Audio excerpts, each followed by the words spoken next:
बच्चों, समाजशास्त्र की पिछली क्लास में हमने पर्यावरण के अर्थ और परिभाषा की जानकारी प्राप्त की थी।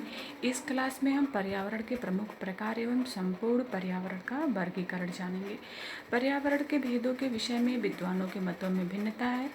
कुछ प्रमुख वर्गीकरण जो है वो इस प्रकार है। आगबर्न एवं नेमकाक के अनुसार, इनके अनुसार पर्यावरण दो प्रकार का होता है। नंबर 1 प्राकृतिक पर्यावरण, नंबर 2 मनुष्यकृत पर्यावरण। प्राकृतिक पर्यावरण के अंतर्गत सूर्य, आकाश, जल, वायु, पशु पक्षी, वृक्ष तथा मैदान, मौसम इत्यादि आते हैं। मनुष्यकृत पर्यावरण के अंतर्गत हम समस्त प्राकृतिक वस्तुओं को बाहर कर देंगे। उसके बाद जो कुछ भी बचता है, जिस वस्तुओं को मनुष्यों ने बनाया है, वो मनुष्यकृत पर्यावरण कहलाता है। मनुष्यकृत पर्यावरण को संस्कृति या सामाजिक विरासत भी कहा जाता है। इसके बाद गिलिन एवं गिलिन ने भी पर्यावरण के दो भेद बताए हैं, प्राकृतिक पर्यावरण एवं सामाजिक सांस्कृतिक पर्यावरण। नंबर 3 है मैकाइवर एवं पेज।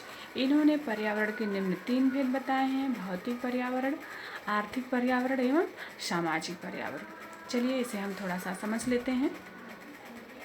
भौतिक पर्यावरण के अंतर्गत पृथ्वी, जल, पर्वत, वायु, मैदान, मरुस्थल आदि आते हैं। भौतिक पर्यावरण निम्नलिखित 3 प्रकार का होता है। भौगोलिक, जो भौतिक वस्तुएं मनुष्य के नियंत्रण से बाहर हैं, वो भौगोलिक पर्यावरण के अंतर्गत आती हैं। नंबर 2 जलवायु संबंधी, इसमें जलवायु तथा इससे संबंधित तत्वों का समावेश होता है। नंबर 3 नियंत्रित भौगोलिक, जिन भौगोलिक तत्वों का मनुष्य नियंत्रित कर लिया है, वो सब भौगोलिक पर्यावरण के नियंत्रित स्रोत के अंतर्गत आती हैं। नंबर 2 है आर्थिक पर्यावरण, संपत्ति, उत्पादन, विनिमय, वितरण, उपभोग आदि अनेक संस्थाएं आर्थिक वातावरण में आती हैं। नंबर 3 है सामाजिक पर्यावरण, सामाजिक संबंधों से उत्पन्न होने वाली समस्त प्रथाएं, परंपराएं, रीति रिवाज एवं परंपराएं सामाजिक पर्यावरण के अंतर्गत आती हैं। इसके बाद लैंडिस हैं। इन्होंने पर्यावरण के 3 प्रकार बताए हैं। नंबर 1 प्राकृतिक पर्यावरण, नंबर 2 सामाजिक पर्यावरण, नंबर 3 सांस्कृतिक पर्यावरण। सामाजिक पर्यावरण के अंतर्गत पहला पॉइंट हमारा है प्राकृतिक पर्यावरण। इसके अंतर्गत प्राकृतिक शक्तियाँ एवं वस्तुएं आती हैं जिसका निर्माण प्रकृति ने स्वयं किया है। सामाजिक पर्यावरण के अंतर्गत मानवीय संबंधों से निर्मित समूह, संगठन, समाज, समुदाय, समिति व संस्था आदि आते हैं।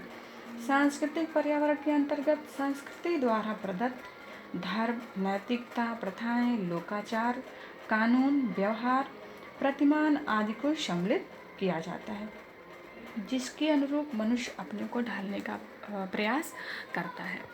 ये हमारे पर्यावरण का संपूर्ण वर्गीकरण है। अगली क्लास में हम इससे आगे बढ़ेंगे।